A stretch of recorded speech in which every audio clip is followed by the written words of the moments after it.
Happiness is beautiful, it's a kind reality. Happiness is the highest good, happiness is free. So let's be so very happy. Yeah, let's be so very happy. Yeah, let's be so very happy.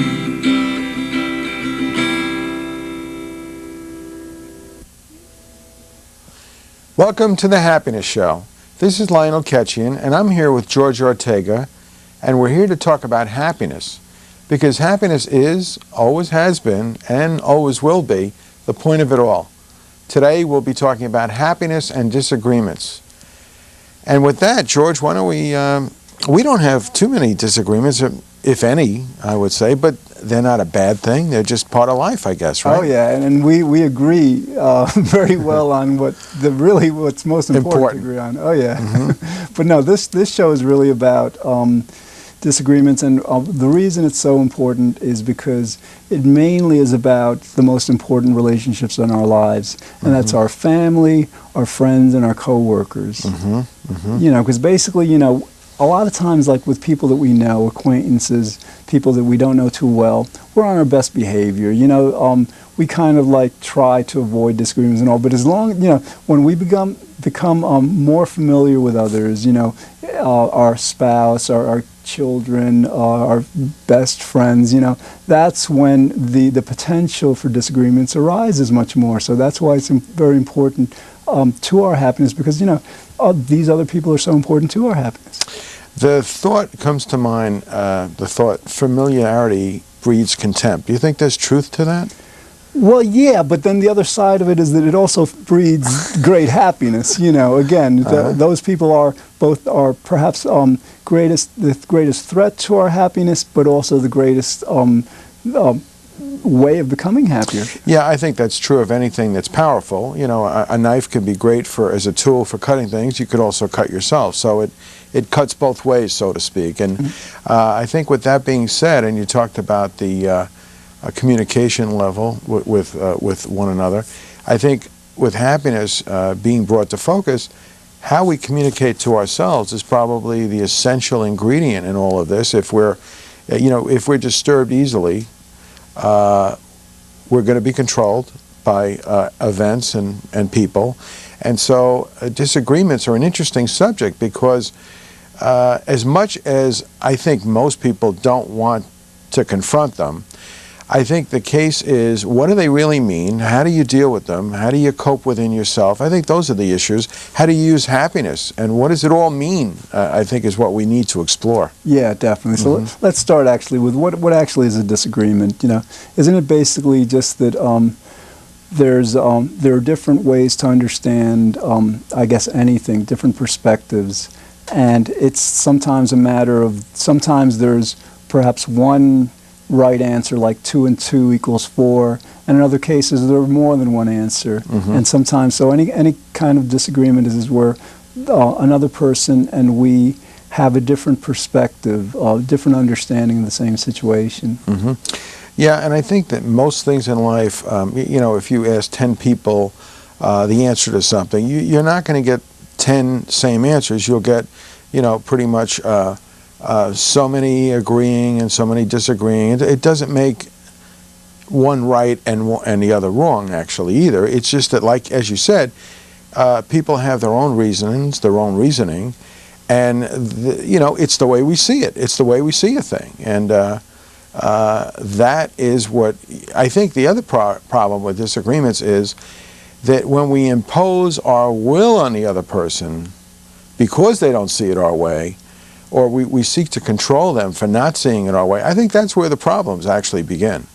Well, yeah, I mean, a lot of times what will happen is that sometimes the issue at hand is important, you know, because like sometimes what we do or don't do is based on how we see things. And like, let's say we're with someone who perhaps believes that, let's say that this is like, I'm drawing from an example of my own personal experience recently. A very good friend of mine has the kind of like understanding that it's basically all right to become angry with me, right? And but then I'm expected to be mature about it and not become angry back. All right, so this is kind of like an instance where we have different perspectives, different ways of seeing this aspect of expressing anger, and so in this case it's important because understanding this in the same way will help the relationship be much more pleasant. But as you were saying, in other instances, then the outcome and the answer is far less important. It's often very insignificant. Yes, and I think one of the problems, if you want to look at it in terms of problems, solutions too, but problems, is when there's a disagreement. If both parties go away mad, so to speak, and not resolve the issues, then that's sort of a shame, but I'm not saying that you must. That's just imposing more of my will and more control. In fact, maybe it's a good time to really say what I think is part of the real issue here with disagreements is control. I think that control is the leading problem with relationships. When one seeks to control the other, which happens in any human relationship, in any business arrangement, then that seeking control is what's the root of the problem. Because do you like being controlled, George? Well, no, I don't think any of us like. No, nobody does. Sure. And that's the problem. People don't like being controlled, and when they're having control imposed upon them, even if you were told to do something that you like to do, if you hear somebody giving you that command, with authority and they're trying to control you, you actually don't want to do the very thing. Like, look, I want you to eat ice cream, and I want to go out for ice cream right now. And if you love ice cream and you look forward to it, even then you may not want to do it only because somebody's telling you to do it. I mean, that's the point I'm trying to make. All right, but pull it back to how that relates to disagreements, and then how that's important to our happiness. Sure, because when we try to control others, what we're really doing is we're trying to fix them so we can be happy. I mean, that's in essence what we're doing. We feel our happiness has been displaced and lost somehow. So if we could just fix them, we could get it back. And so the problem is you can never fix the other person through a disagreement enough to regain your happiness. In other words, fixing them isn't going to make you happy, because you'll always be fixing them. You'll always have another reason to control them and another reason to become unhappy. And in fact, you've given your power away to them to make you unhappy. So if you could maintain happiness in spite of the disagreement, you probably could use more logic in a discussion, for example, but then it gets into a whole field of other things like emotions and loss of control and other things. All right, because in the sense of the issue of control that you bring up, that I think would fall under something that's very important, because again, if someone is trying to unduly control one, then that could be a barrier to happiness that we would much rather not have.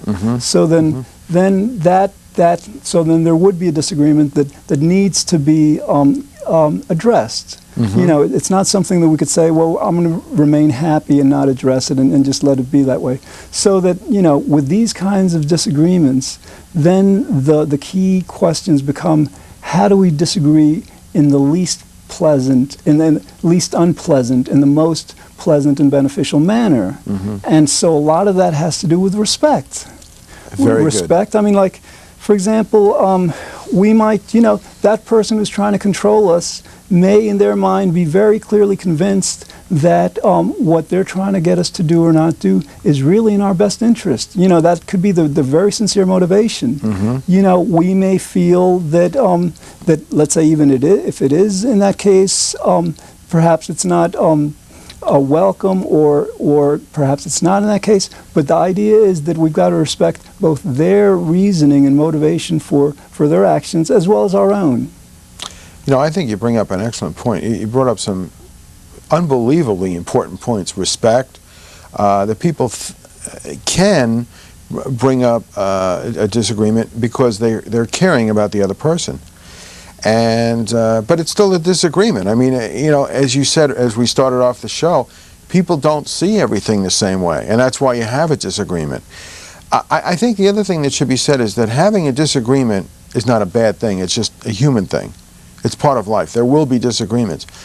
But I'd like to really state something, and I think it's important. To lose your happiness because of a disagreement is something you can control. I mean, it may actually appear to be out of the ordinary to do that, but even if you've gotten angry, upset, and lost control, even if you've done all that, you could take it all back in an instant by remembering that happiness was your intention to begin with. So if you can regain your focus on happiness, and if you need to apologize for the anger, if it was not correct, then you apologize. If not, at least you're aware that you're back into happiness again, and then you proceed from there with a little more clarity of mind. And it really brings us to other things that we could talk about regarding disagreements, but at least then you bring the happiness strategy into the picture, rather than just saying, oh, I'm upset, look, you got me all upset now because you disagreed with me.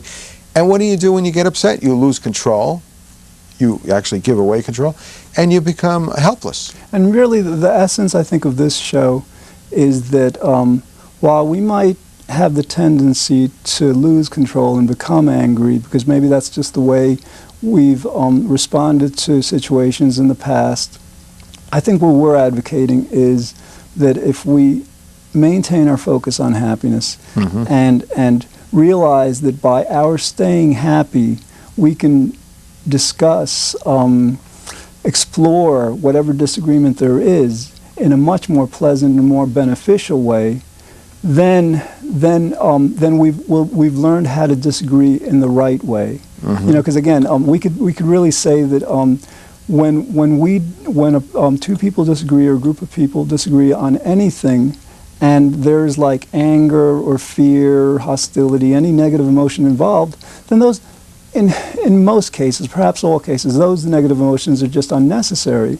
So then a lot of psychotherapy just advocates that one can just be assertive, express their opinions, their perspectives in a way that isn't controlling or isn't aggressive. But what we're saying goes a bit beyond that. We're saying that if one uses happiness as one's foundation, just the idea that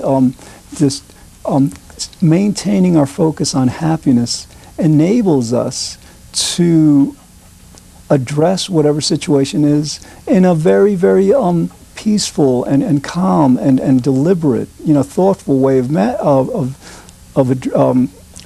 being, then that really is the way to disagree. That's the way to disagree with our family and our friends in a way that just, if anything, probably brings people closer together. Really well pointed out. I mean, you bring up all the important points, at least from a psychological point of view. But I think, I know for me, and you brought up this wiring that we're built up of. We have years of conditioning. Even when we learn the right way of being, that doesn't mean in an instant we're going to operate that way just because we intellectually know what's right. So I think, and again, speaking for myself, remembering that happiness is an option is a very important one for me, because believe me, I could forget it. When you have pressure, you really forget happiness. At times you could forget it for the moment because you want to fix something, or you want to control something, or you think something's important for a moment, or your point of view might be important at the moment, and it may well be. But if the other person doesn't see it that way, that's the dilemma, and that's where the disagreement comes. But even when you've gotten angry, upset, or whatever you've done that you now realize was needless, it can't be undone, but you don't have to maintain that you always do the right thing. You just have to know what next to do, and that's happiness. I mean, if you can remember after you've done everything wrong to choose happiness again, that's powerful. You can. In other words, things are not bad once and for all, forever. There's going to be lots of disagreements, but we can learn from the disagreement as much as we can learn something from peace, maybe even more so from our disagreement. Maybe we can learn what's effective for us and what's not effective. Maybe we can learn that controlling someone else, even for their own good, it doesn't always work as we expect it to work. Maybe we can learn a lot. But what we can learn the most, I think, from a disagreement is that we can always go back to being happy. And, I'm not, I guess we'll get to being right and being happy later, but boy, being happy is a real win. I mean, it really is. Oh, yeah. And it's like, so we use happiness as our foundation, and as you're saying, Right. it's very important to remember that, to just remind ourselves during those times especially. And then the question becomes, well, how does happiness play into that disagreement, into that interaction? And one wonderful way is humor, because humor is like, when one is expressing humor, attempting to express humor, there's smiling, there's the attempt of pleasantness, of expressing and communicating pleasure. For example, in that instance that I brought up with a friend of mine, believing that that they have the right to become angry with me for whatever reason, but somehow it's wrong for me to become angry at their becoming angry with me, Right. feeling that it's unjust or something. I tried, my approach was to kind of like express my reasoning, but trying to like to point out the what in my mind was the absurdity, the unfairness of the person being able to be angry with me for whatever reason, and Right. my not being able to find my reason for being angry at being Right. If it works one way, it should work the other. So yeah, and the point again is like this is just one example of something that's humorous in this disagreement. And you want to know How is something? that taken though when you do something? And usually it's we're not taken we're real still well. working on it. But it was more. It's more pleasant than locking antlers. And it's much more pleasant than getting angry and expressing the other emotions. Sure. So, but the idea is that this is one instance of humor. I think probably when human beings become angry at each other and express that anger, I think generally we see this very well in hindsight. We'll laugh at these things, and that's the thing. There's always something humorous there. People losing their cool and all. There's something funny going on. Oh yeah. Yeah, it's true.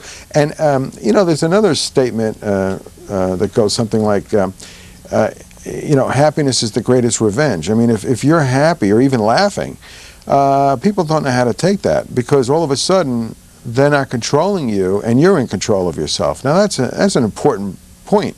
Yeah. All right. Because we can talk about like sometimes conflicts, disagreements are inevitable. And sometimes you're called upon to defend yourself, to really engage in a disagreement. Let's say the other person's heated or whatever. So then at that point, yeah, it's like if a disagreement is going to happen, then one should enjoy it as much as possible. And what's that mean? That means perhaps getting good at it, getting good at presenting your points, getting good at not phased at points that are directed to you. I mean, like I imagine people who engage in debating societies, debating clubs, are really trained in this, to really just focus on the topic. And so yeah, you could refine it into an art form, and hopefully enjoy the art of disagreement if it's inevitable. I think another thing, important thing with disagreements, or what other people think, for example, is something that I'm learning more about, thanks to the book that you recommended, Gateway to Happiness by Rabbi Pliskin, and I've come to understand that approval seeking is a very interesting area. And as we want the approval of others, it could affect our disagreements, because generally, and most people probably could say that, you're an approval seeker, it matters to you what other people think, and relatively so. But when you take that to the point where it really matters, then what you do is, when there's a disagreement, you could get emotionally out of balance, because all of a sudden, it's not about the subject anymore, it's all about you. And I think that's another area where you can lose your sense of balance, because your emotions will get the better of you, because you want to feel complete, and this person is taking that away from you, so you have to attack the other person because you just don't know how to deal with it. And I think that's another area of disagreements. In other words, there's the disagreement. One person says A, the other says B. And then there's the greater undertone of what that means. In other words, they're not just fighting about whether to go to see this movie or that movie. They're fighting about the entire human race, and the balance is held in the midst. But even more important, their own egos and their own identity. And so it's not a fight about the particular subject. It's a fight about everything, the entire past, the entire future. It's a war. And it's magnified to a degree that if you really disagreed about the subject, there wouldn't be that much of a disagreement. It is the emotional, magnification of the problem that really becomes the problem. You're right, and it is so often, perhaps most, almost all, perhaps, of disagreements really, to a great extent, aren't about the subject matter. There is about, like if somebody says you're wrong, that might imply you're ignorant, you're unknowledgeable, you're not thinking correctly, and also, yes, it's always about underlying things. And then that's why, we've done shows on self-esteem. We've brought that point up a lot, that when we learn how important self-esteem is to our happiness, it's probably the personality trait that's most strongly correlated to happiness, then we'll derive our happiness by liking ourselves a lot. And if other people like us a lot, that's great, that's wonderful. And if other people don't? That's the thing. If other people don't, that's all right. That's all right. It's not as good as other people liking us, of course, but since our happiness isn't based on other people liking us, at least we'll be able to maintain our happiness, and generally that'll tend to benefit the relationship, because when one of us at least is very happy, or attempts to be very happy, that happiness is going to be communicated. The emotion is contagious. It's going to be reflected. Yeah, and it sort of brings me, I think it's a good time to talk about being right, because it's a big thing with people. And I think being right might be important to many, but being happy is the most important thing. So if being happy is the most important thing, then you could put being right underneath it. And if you've got to go for one, go for being happy. And let go of being right, and the other person could feel they're right, and you could go with being happy. Who's the winner, who's the loser? You certainly are not the loser. Whether they're the winner or not, it doesn't matter to you anymore. And so with that, I say being right has nothing to do with it. Being happy has everything in the world to do with it. Oh yeah, like to take an example, two sports enthusiasts are debating who's the greatest baseball player in the world. To them, it's probably very important, and again, it probably reflects like understanding of the game, understanding of the abilities of the players and all. But really, when you think about an argument like that, it is just not important, and to kind of like diminish the benefits of a friendship, of a relationship because of that. And the idea is that the other person is seeing it from a valid perspective. It may not agree with ours. And you want to know something. You know why disagreements, why being happy is so much more important than being right? Okay. It's because we are not objective beings. We're subjective beings. None of us can claim to be absolutely sure about anything, let alone so many of the things that Good point. Are minor. So so the idea is if we recognize that that we're both basically just guessing at answers, that you can't really fault the other person for arriving at a different guess as we did. Yeah, given their circumstances, their experience, their life history, and the way they see things or have been conditioned to see things, if you were them, you would think exactly the same way. So we shouldn't expect that much of people. We shouldn't expect them to think and look at things the way we do, because we're unique. Only we can do that. Only I can look at things the way I do. And I think the fact that we're equal is not really true. We're unique, and that makes us equal, because all of us are unique. And I think that's the equality, that if you could respect your own uniqueness and the other, then there'd be less disagreements. Okay, they're free to think the way they are. They've been, so that being right is not everything. I don't understand. I mean, Why do you say that everyone's not equal? I don't know. Well, I think everyone is unique. Well, because, we're not all equally the same size. Oh no, but I'm we're saying not the same height. Right? No, we're different. Yeah, but in terms of like personhood, like I don't think anyone on the planet is quote unquote a better person than anyone else. Because exactly my point. But but that's exactly my point. But I think equality has been taken to mean the wrong things. Right.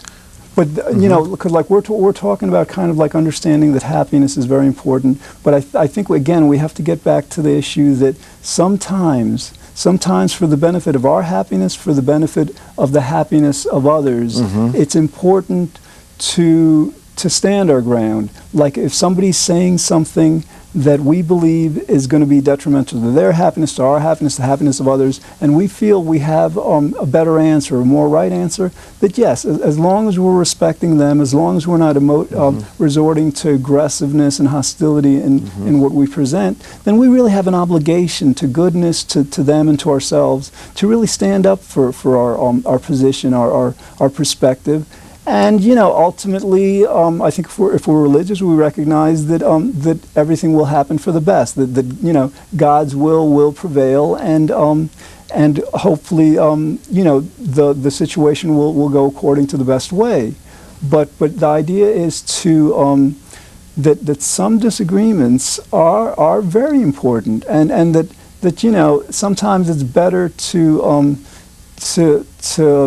disagree, to present a disagreement, and not give up. Not give up, I mean, for days, months, years, if it's that important. Because again, if it's important because of happiness, because of the happiness of the other person, of yourself, of people around you, then it's definitely important enough to disagree about and to explore that disagreement. Yeah, I like to say it in this way. Maybe this could be helpful. I think we can agree to disagree, but then we have to agree to agree. In other words, it doesn't have to just be a continuation of disagreement all the time, just because we disagreed once.